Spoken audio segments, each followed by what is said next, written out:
Please sit down, sit down.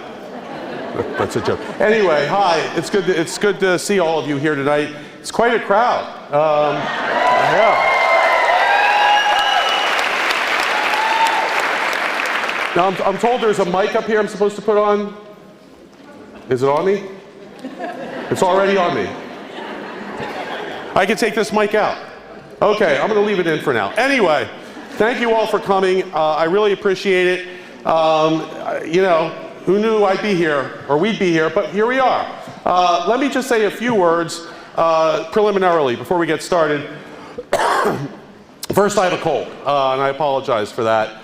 I would also like to thank some of the elected officials who are here, my fellow legislators. I'm told that Representative Tim Briggs is here, and Representative Steve McCarter, Representative Mary Jo Daly, Upper Merion Supervisor Greg Wax, and we have Morristown Councilman Hakeem Jones is here. And anyone else, if you're an elected official and I didn't mention you, or you're not an elected official and I didn't mention you, send a note up and I'll mention you. Okay. I'd also like to thank the Upper Merion Police Department, the Upper Merion School Security, Upper Merion School Board and Superintendent,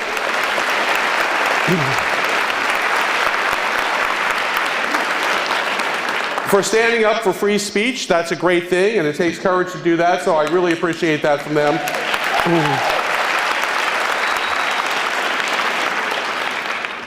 Let me just tell you a little about the choreography of what this is going to look like, because I haven't done one of these before, so we're sort of winging it. But I'm going to speak for a while. I'm going to lay out some of my thoughts on the best way to resist. I'm going to talk about what that means in a couple of minutes. And then we will have a panel that comes up of about 5 people who have expertise in specific areas, whether it's organizing, protesting, whatever, communicating, whatever it is. They'll come up, we'll have a brief moderated discussion in which I will ask them some questions, and then you guys can ask questions, not only of me or the panel, but we want to hear from you as well. What are your ideas? What are your thoughts? We also want to make it clear that if someone disagrees with anything that I'm saying or anything we're saying, everyone is free to speak here tonight. Everyone is free to say whatever it is you want to say. We just want you to be respectful, respectful of each other and respectful of the panelists, and that will be fine. We will also distribute materials, but in an effort to save trees, because we're tree-hugging liberals.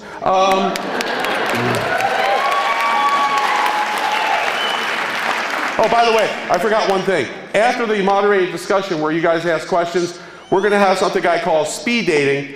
We're going to have people from about 20 organizations come up and each give you a 1-minute pitch as to why their organization is an organization you should dedicate your time to, your financial resources, your boots on the ground, your email address, whatever it is. They're going to talk about what they're going to be doing for the next couple of years. And whoever that you like, there will be tables in the back afterward for you to go and network with each other, but also sign up with any group that impresses you. Now, we will also be distributing a digital toolkit. If you signed up for this event with an email, we already have your email, but if you didn't, please, there's a table in the back for our office. Give us your email and we'll send you the digital toolkit. I want to make it clear that a lot of the ideas tonight I have blatantly plagiarized, but I feel if you say you plagiarized, it's not really plagiarism. So, but I've read a lot, and I've tried to digest what I've read and present it in an organized form. But we have the original source materials, the original articles, and so forth, all the links to all of those, and we'll be happy to provide those to you in the back. I want to be very clear, a couple of caveats. This is a nonpartisan event in the sense that everyone is welcome, and there is no talk tonight about how to win an election. We're not here to give a political talk on how to elect somebody or defeat somebody in a future election. We're not here to talk about how one party or another party you should support. That's not the purpose of this. We could do that legally, but that's not the purpose of this. And let me explain this, because there's been some ginned up controversy, and I want to talk about it for a second. We rented this space.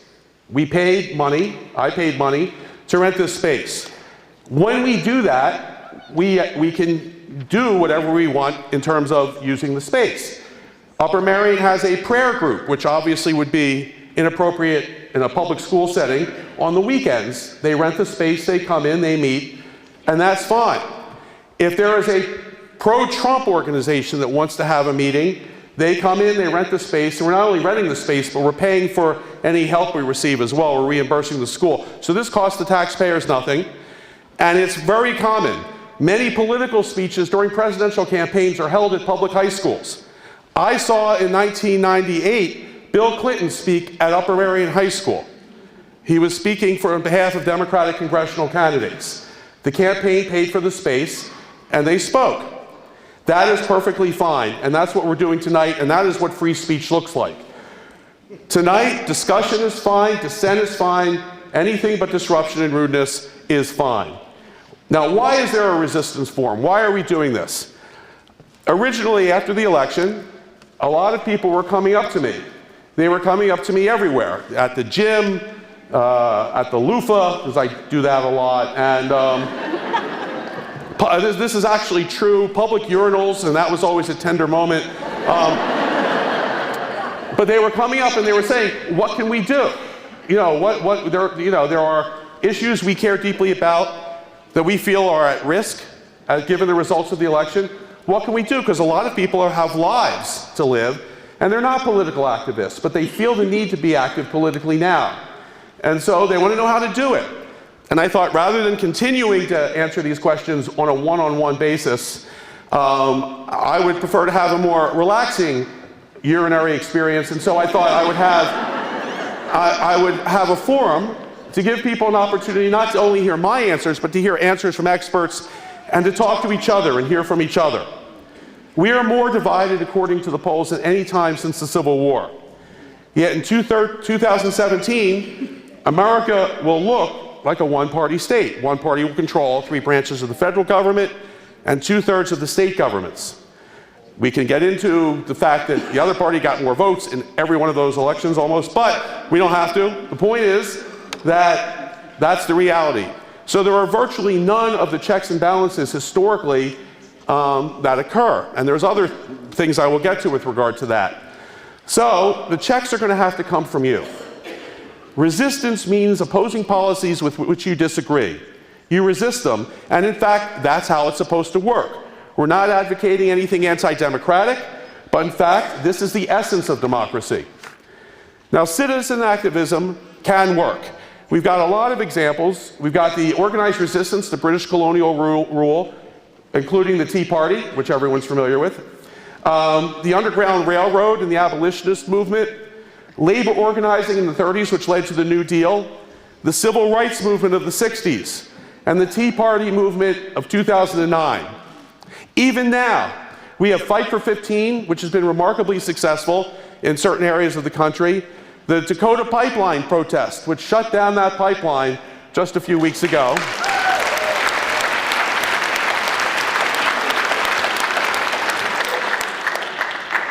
It's water. There. Anyway, and Congress, there was a plan for Congress to gut the ethics office. There was a massive outcry against that, and that has stopped. And now we see resistance to the idea of repealing the Affordable Care Act, which has slowed down that train as well. So we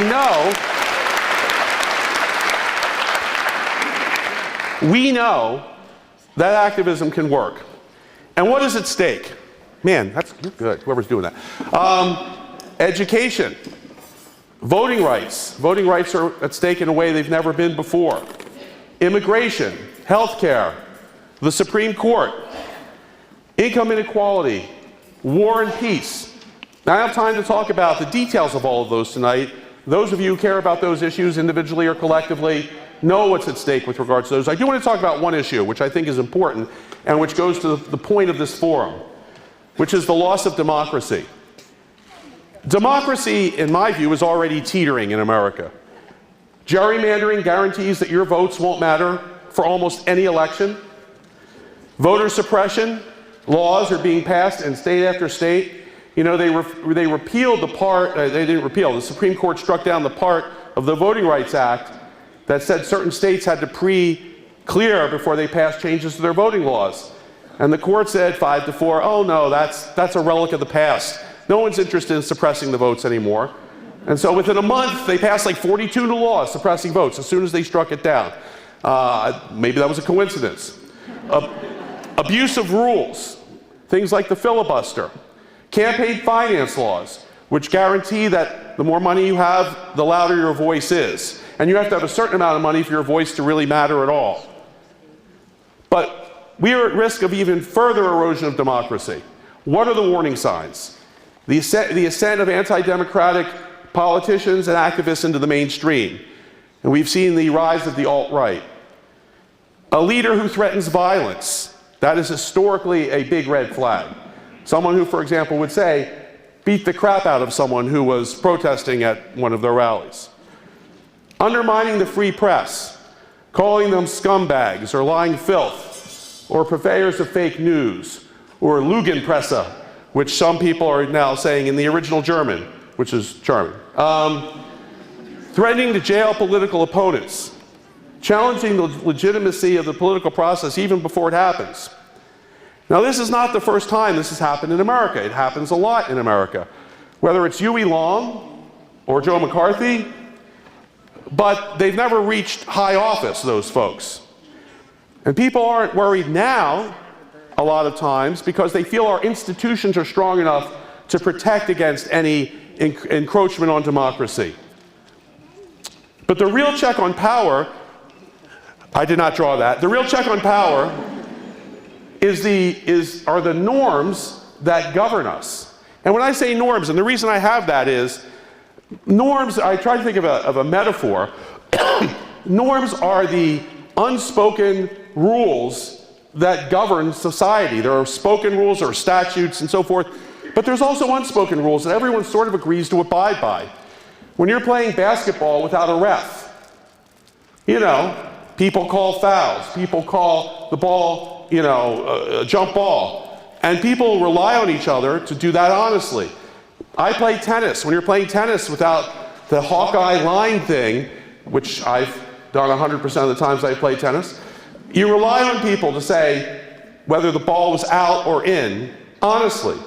These are basic norms of those games. Democracy has basic norms as well. Parties don't use, historically, a temporary hold on power to change the rules for permanent partisan advantage.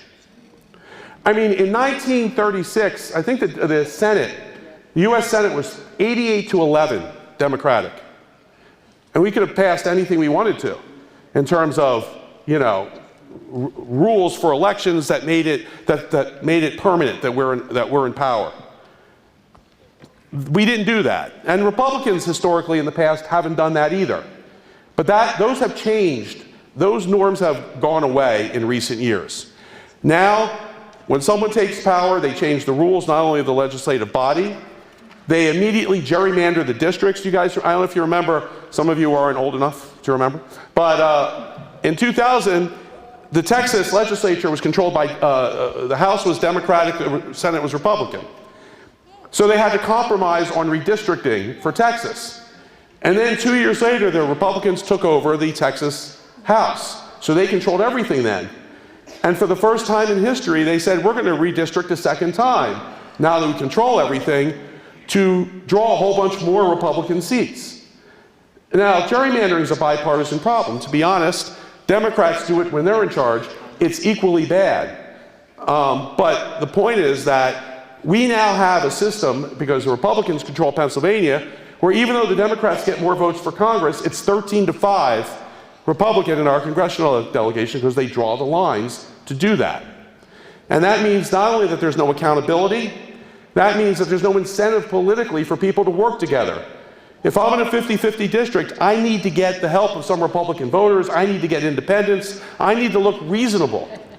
But if I'm in the 70-30 district, I'm never going to lose to the other party. I have no incentive to do anything but demonize them. And so the only thing that I could do, the only loss I could have is in a primary to someone more extreme than I am. And that's why we can't get anything done anymore. The filibuster, another norm of society, was the filibuster was only used rarely. For a long time, it was used once a decade for major things. In the 20th century, usually those were civil rights legislation. Now, you can't name a bridge unless you have 60 votes, which makes it almost impossible to accomplish anything. Impeachment was only supposed to happen with a bipartisan consensus. When Richard Nixon was going to be impeached, remember, it wasn't until Barry Goldwater went to Nixon and said, "You don't have the votes of the Republican caucus," that Nixon resigned. The Democrats could not and should not have been able to do that alone. But Bill Clinton was a party line vote. And that is a change in the terms of American history. Supreme Court nominees would get a vote if they were nominated any point reasonably. I mean, Anthony Kennedy was nominated in the last year of President Reagan's term. And he got a vote, and he was confirmed by a Democratic-controlled Senate. We don't do that anymore. Merrick Garland was nominated almost a full year before President Obama left or was leaving office, and he would not get a vote. When the legislative fight was over, both sides, and this may sound crazy, both sides would try to implement the law. When Social Security passed, there was fixes to Social Security that were required. Democrats and Republicans, in a bipartisan way, voted to do that. The Affordable Care Act, we have not been able to get one vote. I don't mean one procedural vote. I mean one person to vote for any fix at all. I actually filmed a TV commercial once at the restaurant, what's it called, the Caucus Room, where there was a meeting the day President Obama was sworn in and said, "We will oppose anything he does, even if we supported it, historically." And that happened. And that is not, by the way, what I'm calling for tonight. If Donald Trump talks about, his daughter talks about paid family leave, which is my bill in Pennsylvania. If the Trump administration pushes paid family leave, I will be doing whatever I can do to support that passing, because it's important to the people who need paid family leave. Much more important.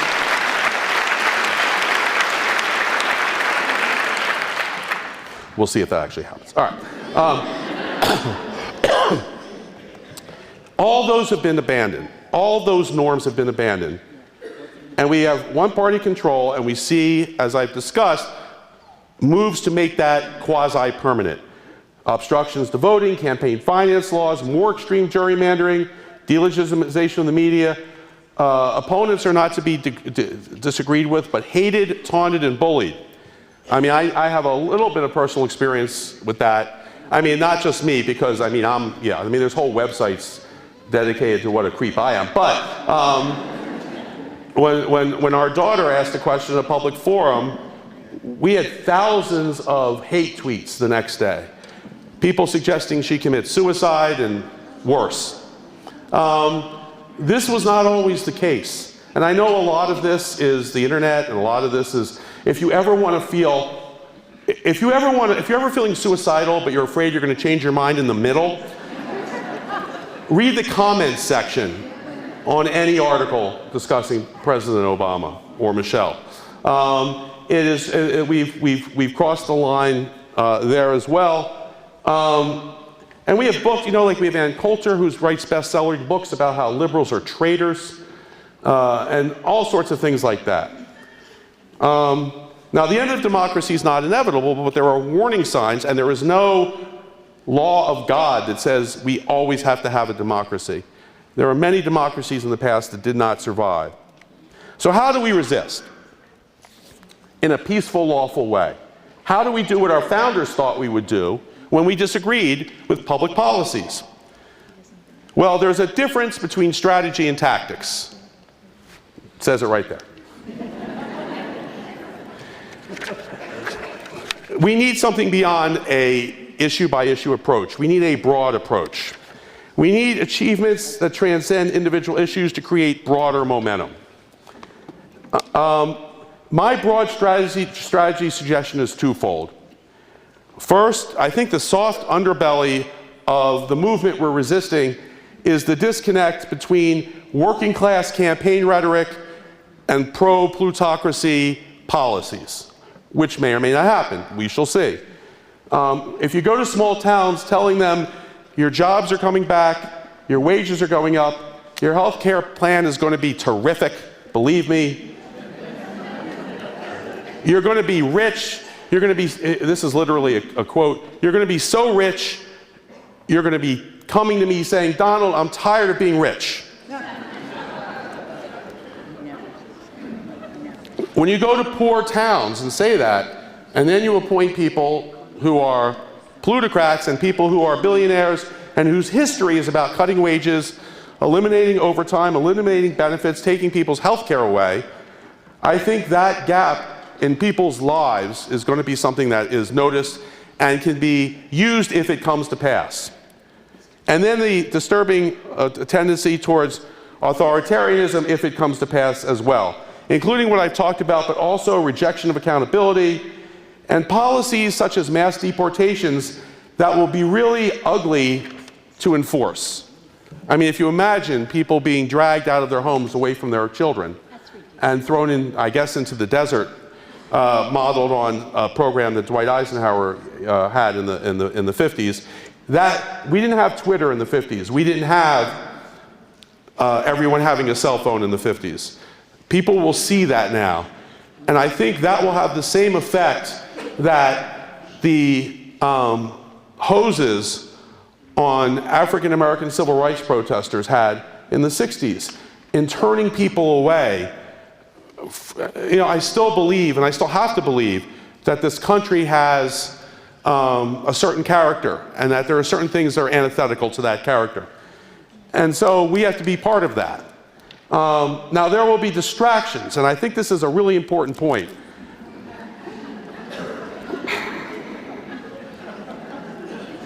On the day of the Russian hacking story, for example, there was a tweet from Mr. Trump about how he had much better ratings than Arnold Schwarzenegger. Remember that? Oh my God. This is what happens when you don't supervise. All right, so.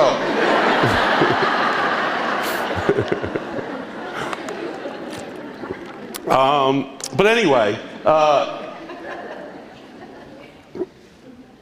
this is going to happen. Whenever there is an embarrassing story, I think you'll start seeing, it's very easy to say, oh my God, you see how ugly Rosie O'Donnell looked yesterday? And that's what's discussed on the news all day. And you know, it was during the campaign. It was a very effective strategy, and I don't know if it was intentional, or if it was brilliant, or if it was just the way it was. But there would be outrage overload. And we would see, for example, at 10 in the morning, Mr. Trump might say, we should stop paying all of our bills. I actually said that.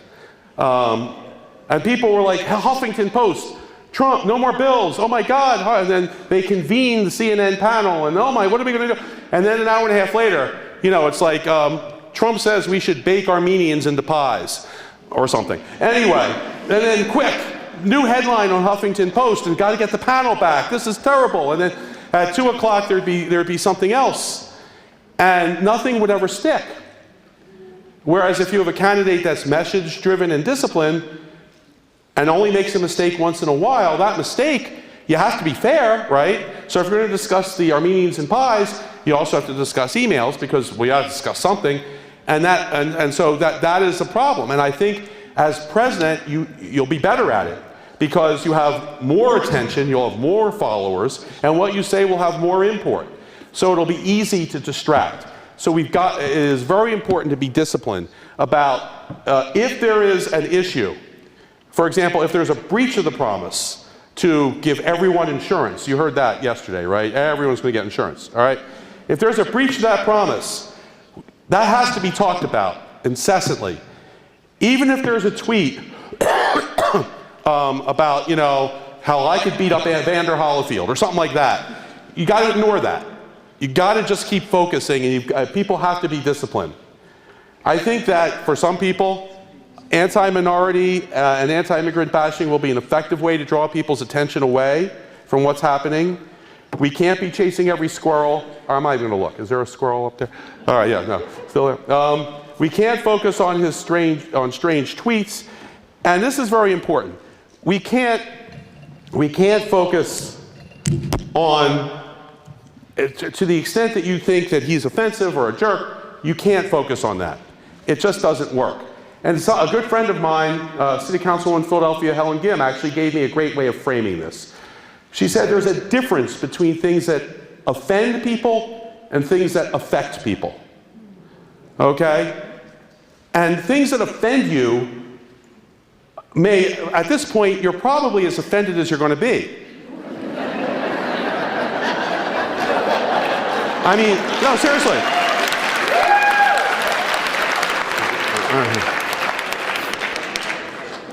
No, seriously, I mean, if you love Donald Trump, you know, you're probably immune to being offended by him. And if you don't, is there really anything that's going to make, I mean, is there anyone in the audience who's going to be like, read a tweet and say, oh my God, I thought he was a nice guy, then he says this, now, you know, that's not going to happen. So the sort of outrage at the daily things that go on is not going to be effective because it doesn't affect people's lives. There was a poll, I think something like 40% of people who voted for Donald Trump thought he was a jerk. Okay? They didn't care because they thought that he was going to help them economically, or they thought that they approved some other policies of his. So it's important to address what affects people, not what offends people. Because again, that is just, we've seen time and time again, that is not an effective policy. I also don't think, my own view, and I know it's outrageous, focusing on the conflicts of interest stuff, I think is going to be less important. There's a ton of them, all right? It's bizarre. But it doesn't, I just don't think that people are going to be persuaded who are not already persuaded because they think Donald Trump, because they suddenly discover Donald Trump's going to get rich or get richer in the office. I don't think that bothers them. I think what bothers them are things that are going to affect their lives, and I think that's what has to be focused on. Now, after you have a strategy, you have to have tactics. And there's no shame in borrowing tactics from the conservative movement, which was very effective against President Obama. Tactics means organizing, protesting, communicating, litigating. And we'll talk more about some of that during the panel.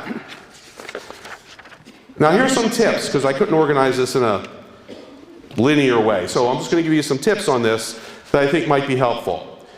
Doubt is the enemy of facts. You don't have to disprove a fact. You just have to prove that there's doubt about it. And we see this all the time. We see this in climate change.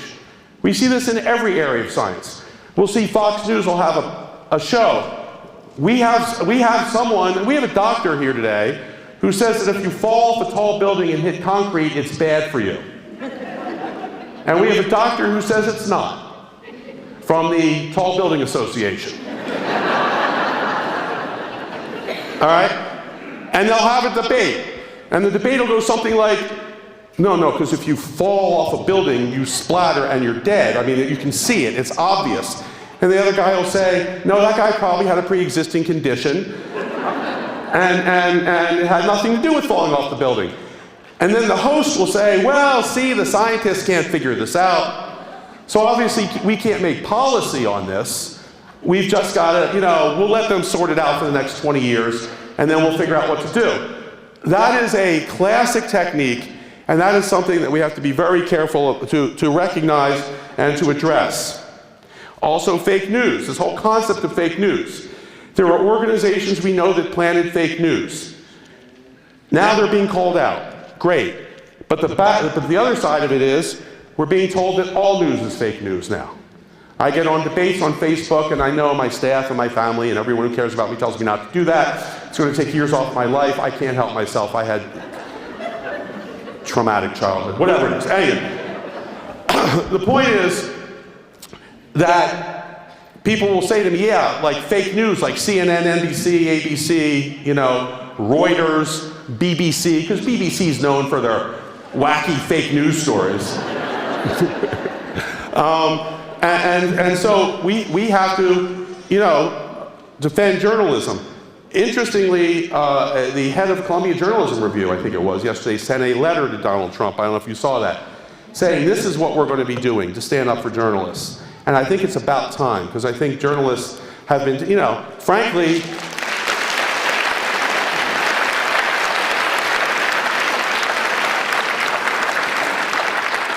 and in fairness, it's new. We've never had a president at a press conference say you're a steaming pile of garbage to a journalist at a press conference. Or I'm not taking your question, you're fake. We've never seen that. A lot of this is new, and we have to learn how to deal with it. Communication. Issues they're often more about the issue themselves. And this is hard to explain because it's hard for me to wrap my head around. But let me try. For example, climate change, when you're discussing someone who's a skeptic, isn't just about whether the climate is changing. It's about whether or not God has a plan for Earth. That's true. Or whether environmentalists who tend to be liberal will be empowered if we acknowledge climate change. And that may be bad for other issues from their perspective. So you've got to understand what's really driving it. And I think the best way to put this is it's hard to get people to understand something if their paycheck or their worldview depends on them not understanding it or not believing it. And the internet allows us with a click to find an article that supports any theory in the world. So you can say, look, here's the science, the UN report on climate change, and they'll send you something. Look, here's, a doctor in a mental hospital who says that there is no climate change, all right? But it's an article, right? And I mean, just to give you an example, there is literally, I'm not making this up, there are people on the internet who argue that the Earth is flat. I'm not kidding you. The fact that you can take off from New York, go east, and come back to New York from the west would seem to end the inquiry for me. But they have all kinds of things that are they're very convinced by that. So you have to understand that. And you have to know who to talk to and who not to talk to, and who will never change their mind and who is a waste of time. Sustained small incidents can build up perception of mass discontent. That's something that's important when you're protesting. It doesn't have to be everyday massive protest. The Tea Party was very effective at having 10 people show up at everything. Okay? And that's important for you to do as well. Apply pressure at the local level. And the next thing I'm going to say is going to sound not noble. But I think it's true, and I've read a lot about it, because when I first heard it, I was like, really? But when you're opposing an idea, when there's a proposal, let's say there's a really bad healthcare proposal that's going to cost a lot of people their healthcare. You go and you fight, you protest, you do all the things we're going to talk about to do. Do not come up with an alternative. Why? To illustrate this, I'm going to tell a story. When I was first elected to the House, before I was in the Senate, I thought we didn't have a progressive caucus. So I wanted to start a progressive caucus. So I got like 4 or 5 of the most progressive members of the legislature together, and I said, let's have lunch and talk about starting a progressive caucus. And after several hours of arguing where to have lunch, I just abandoned the whole damn idea. Okay? Liberals just don't, we're not going to, no. And I could do a whole thing on why liberals drive me crazy, but as a liberal. But I would say that if you come up with an alternative, you're going to then have a whole bunch of fights about what that alternative would be. Should it be Obamacare? Should it be Obamacare Plus? Should it be single payer? The whole Hillary-Bernie dynamic will play out in every issue, and you're going to lose your effectiveness. Plus, it gives a target for the other side. I mean, again, the Tea Party was very effective about just saying Affordable Care Act is bad. They had no alternative to that. And we had nothing to go and say, but look, your alternative, because if you have no alternative, it's a Rorschach test. It could be whatever someone thinks a good alternative would be. So don't spend a lot of time coming up with alternative policies.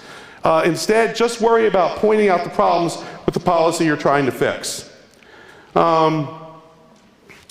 Federalism. Progressives have historically rejected it because states' rights equal segregation in a lot of people's minds. But federalism can be our friend. The federal government does not have the resources to enforce a lot of bad laws. They rely on the states. For example, an issue that I've been working on marijuana laws. Thanks.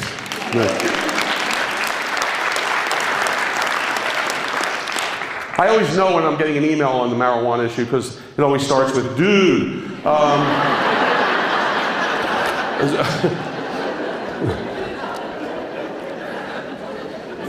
Emails on property tax do not do that.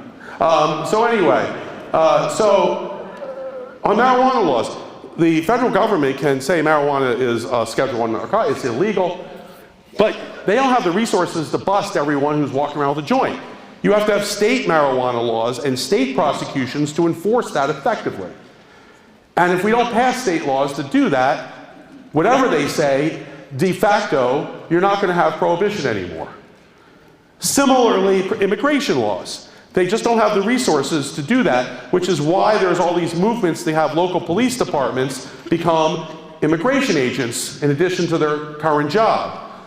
And it's why that they hate sanctuary cities and things like that, because there are not the resources to do that. So federalism, trying to change state laws can have a huge impact on the federal government as well. It's what forced, the changes of state laws are what forced Bill Clinton to sign welfare reform. There was a lot of effectiveness there. There's also something called, and if I turn the page, the suspense will end, spillovers. Actions in one place, one municipality, one state, or a few states can change everything nationwide. If California changes their textbooks, the whole country has to change their textbooks. They're just too big of a market. All right, so again, action at the local and state level can have effects nationally. So, thank you. Civil disobedience is something we should talk about. I'm going to basically say, use whatever bathroom you identify with. I mean, this is something that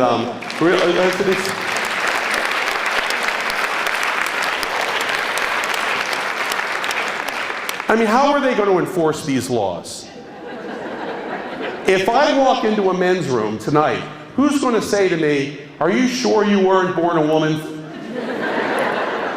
I may have been. You don't know, do you? All right? And so that's true of every, so that's really, it's a non-enforceable law. And I think it should be treated as such. And to the extent that it's enforced, like the consensual sodomy laws a few years ago, they will fall of their own weight, because what jury is going to convict people of that? It just creates a dynamic where these laws become very difficult to enforce. And I also think that it would have the same effects, again, as the beatings on the Edmund Pettus Bridge. When you see injustice on your television screen very starkly, I think it rouses the public. And then show sunlight. The great thing about now, that is also our friend, everyone has a phone. So if they come to your neighborhood to arrest a 9-year-old Hispanic girl because she was not born in this country, surround her, protect her. And if they try to drag her out of the school,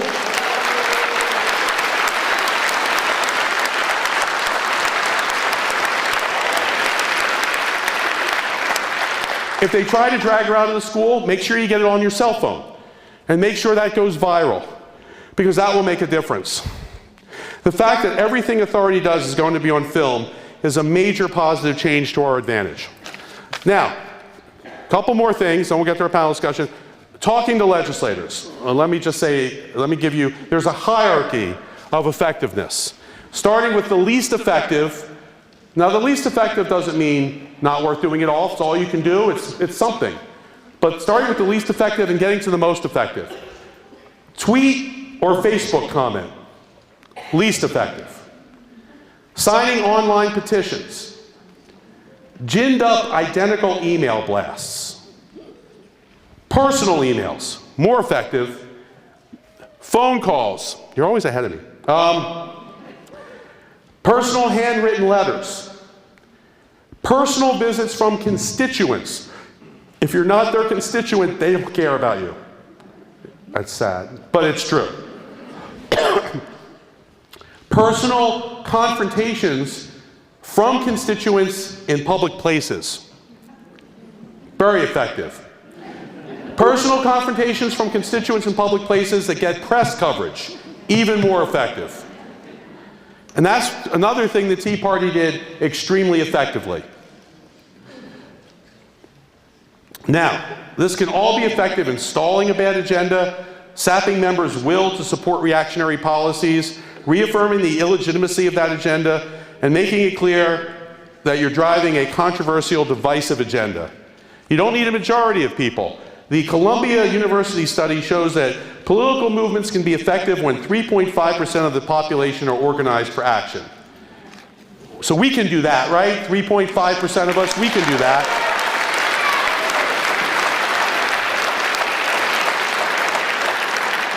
As I said, some of this is very similar to Tea Party tactics in 2009 and 10, but there's some Tea Party tactics to avoid. We can learn from the good and bad. Don't use slurs or demeaning language to refer to members of Congress or your opponents. Don't hang or burn your opponents in effigy. I think it should go without saying, not in effigy is also bad.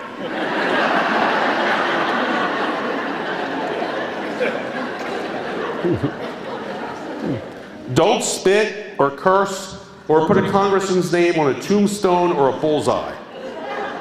Okay? Why? Because that makes your opponents look more sympathetic. And it alienates your base, which is different than the Tea Party base. Okay? I mean, you know, in terms of self-image and all that. So, you know, behave appropriate in that regard. Form social media issues lists and reach out to them frequently. Nothing's more effective in communicating with people, especially with, you know, we saw the TV commercials and we saw the mailings, but nothing's more effective from hearing from somebody who you respect. Someone that you know and respect, especially if you're not following this intimately. All right? You hear from someone you respect and you're like, oh, well, maybe they have a point. That's the most effective way to change your mind. So whether it's 3 people or 20 people or 100 people or 10,000 people, get a separate community. And I'm saying this like, these are techno words, which I don't know what they mean, but I'm told that they mean something. So get a separate community and just talk politics and policy with them. Touch them like once a week. And, you know, if you can, go meet with people. But that's what you've got to form. You can send pictures of kittens playing piano to your broad list, okay? But have a specific list of people who you just talk about these issues with and try to grow that list, because I think that'll be effective as well. Write letters to the editor and editorials, follow the hierarchy of legislative interaction I mentioned before, support organizations that file lawsuits or file them yourself. Litigation is important. We have someone to talk about that on the panel. Financially support organizations like the one we have here today who are fighting the good fight. Symbolically protest. Wear the damn safety pin. Or whatever ribbons pop up. That way you'll start conversations at Starbucks with other people. And I mean, I think that's good. Fight for the broader cause. Not just the single issue you care about. And this is something liberals also drive me crazy on. Okay? Your big issue, you know, maybe GMOs, okay? But that doesn't mean if there's not a protest over union busting in your town that you shouldn't join that, okay? If you just sit at home waiting for a GMO protest, you're gonna eat a lot of hummus, okay? Okay? Who are your natural allies? Join them, because you know what? Maybe they'll join you when it's your turn, and it's a broader movement. Don't be so insular and focused on only your issue. Your issue is not the most important issue there is. Unless it's my re-election. All right.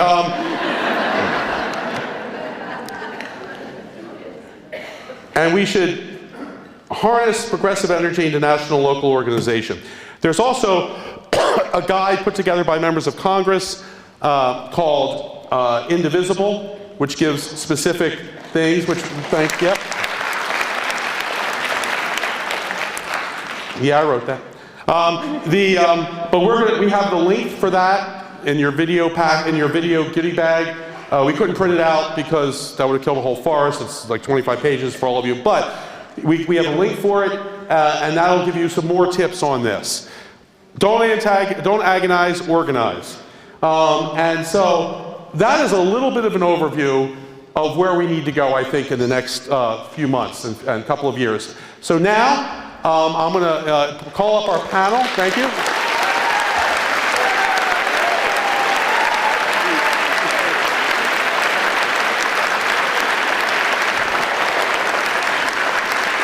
Thank you. Thank you.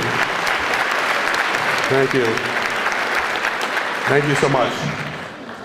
I feel like I was in Hamilton.